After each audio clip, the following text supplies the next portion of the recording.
Hey everyone, welcome back to the Mark Loeffler Experience. Today we're going to go into how I would turn $100,000 into $1 million in 5 years. Obviously, you guys know I do options trading. I'm in sales and that, but I'm just going to talk to you purely perspective of an investor. So if what I would do, when I would do it, how I would do it. There's going to be two ways on this. The first thing, I would be burying properties.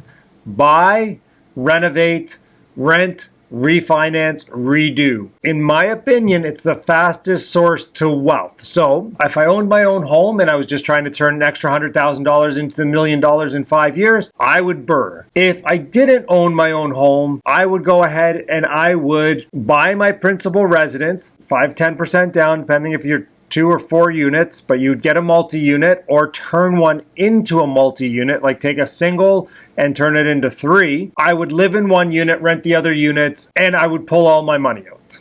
And then I would go ahead and redo it. So let's just run through the numbers on that really quick. Let's just, for instance, say I have $100,000. So I'm going to buy a $500,000 property. I'm going to have my $100,000 eaten up with my 20% down. And I'm telling you to buy something that needs renovation. So how would you go ahead and now get that property renovated? Well, number one, you're probably going to have to do some sweat equity. So you're going to have to get in there and do some work. Number two is you're going to go ahead and borrow on the equity in the home already to be able to renovate that property. So for instance, let's just look at this real quick. So I buy something for $500,000, put $100,000 down. I'm not going to go through the full breakdown. We do that in many videos. We'll link them down below. I'm going to buy something that's okay, that I'm probably going to need to put $50,000 to $60,000 in. So I go ahead and I borrow that $50,000 to $60,000. So now I'm in for $560,000. Let's call it $570,000 with closing costs and whatever. It's not going to be enough to turn a single family into a triplex. You're going to turn a single family into a duplex, and our after repair value is going to be, we want it to be around $725,000 to $800,000. If you get $725,000, then that means your refinance, you're going to be right around $580,000. So you're going to be able to pull out all your money. You're going to pull out all your money. You're going to pay back the private lender. You're going to basically cash flow that asset. And what you've just done, if you're able to do that, is you've turned that $100,000 into now $145,000 in equity in that property. So you've taken that $100,000 and now you've turned that into $245,000. You see how we could easily get from there to $1 million, right? So we do that. Let's say that takes a year. You know, if you're good, you can do it in 6 to 8 months. Some people do it in 3 to 4. But let's just say it takes you a year because, you know, hey, you took your time, you're working, you have to put more sweat equity in, you have to do a lot of your own work because limited funds. We go ahead and we take a year. So in that first year, we turn that $100,000 into $245,000. Let's just call it 240. So now we have 240. We have that $100,000 sitting in cash again. And I would just go ahead and do the exact same thing. I don't need to reinvent the wheel. So after year 2, I'm sitting on my $145,000 in the second property. Plus, on that first property, I've got 5% appreciation. So on $700,000, it's $35,000. Plus some mortgage pay down. So let's just call it $40,000. So that's now I have $180,000 in equity and another $140,000 to go on with my $100,000. So I'm at $420,000. And I've done this in 2 years. So hopefully what happens is I'm getting better at this, because what my next goal would be to be able to do 2 to 3 of those within a year, but use other people's money. Not just go get a private loan, which we would do to get the construction done. I'm talking about either joint venturing or getting somebody to loan you 100% of the funds. So when we see Sean Allen on here, Austin Ye, they have private lenders who will lend them 100% of the funds to close, to renovate, and to get everything done. This is how people grow their portfolios huge, right? Or they're joint venturing, right? Like they're partnering with them. So even if you would do 2 to 3 of those and joint venture, well, now you're adding, let's call it, say you're doing 3 of those, you're adding $70,000 per property to your net worth every year. So if you did 2, it would be $140,000. You did 3, it's $210,000. and so on and so on. I feel that you really need to have 2 properties under your belt to be able to make that happen, to be able to go out there and tell a good story to people, and to have that track record of saying, yes, I've done this, I know what I'm doing, here it is. And the reason I use 5%, by the way, is because it's historical average. I know if you've been investing in the last year, you're getting 5% every 3 months or 5% a month. Not realistic.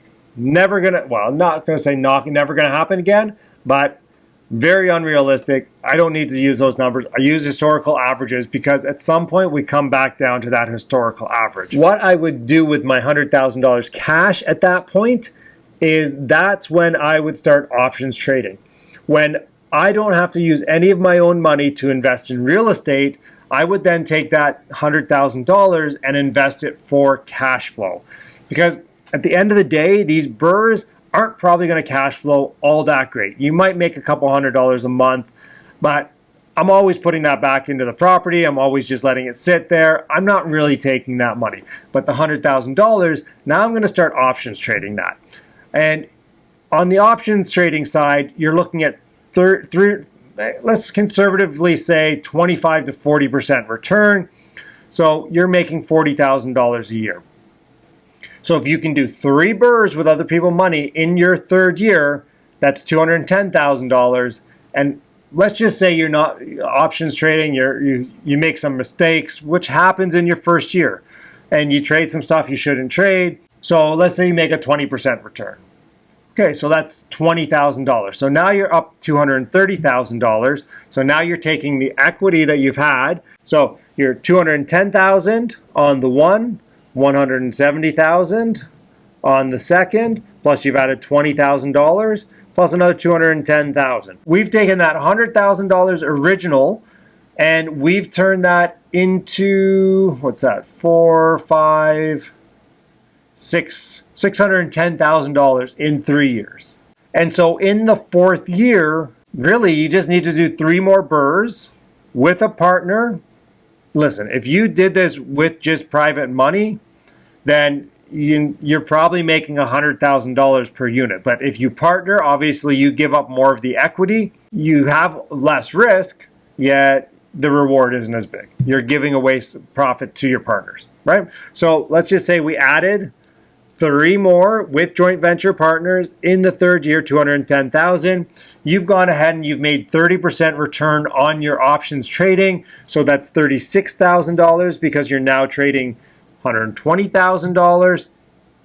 And by the way, that's compounded. So to make 30% annual return, you really need to do 2% a month, and it compounds. And then you have gain on your properties at 5%. So we're looking at $40,000 and $40,000 on the first 2. And then the second one, obviously because that year, you're going to get 5% on 3 properties, yet you're going to split it. But again, none of your own money is in there. We're going to look at that and say, okay, on those, it's $20,000 each. Let's just say 15. So we say $45,000. Now we're going to go ahead and look at, what are we at? So now we're at $980,000 after year 4 in your first year. And this is where it gets hard, by the way, because you're going to watch this video and want to go straight to year 4. I get it. You got to have patience. You got to do this, and you got to do the steps correctly, because this is where everybody gets fouled up. Is first year, you're going to BRRRR 1 house. 1 house with your own money, with some private funds to do the renovation. That's your first year. Second year, you're going to just do the exact same thing. BRRRR a house with your own money, private funds for renovations.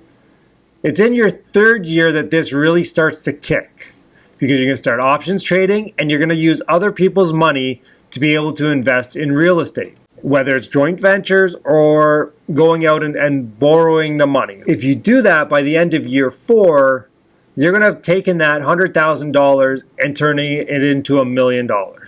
This is just simple and quick. That's exactly what I would do. It's exactly what I've done. I mean, I didn't know about option trading when I was BRRRRing properties at the beginning. I didn't even know about BRRRRing properties at the beginning because nobody talked about that when I was doing it. I was just like, oh, We just called it sweat equity back then. We just called it, oh, we're improving the property. We're going to put some sweat equity into that property, and we're going to get some value gain. But now it's obviously fancy. And if I didn't own my own home, I would definitely be borrowing every year. I would be putting 5% down on a new property and using and just go ahead and keep doing that until I ran out of that. And then again, I would be bringing in partners, because the partners are going to help you get there faster. And for those of you that are there, definitely bring in your partners, use their funds to buy and renovate, and use your funds to invest outside of real estate. I know you guys probably have a lot of questions. I went through that super quick. This is something that was requested, the video. So if you guys have questions, comment down below. I'll get to all the questions. It might take me some time, but I will get to all the questions. So comment down below, like and subscribe. We'll see you guys next time. Have a good one.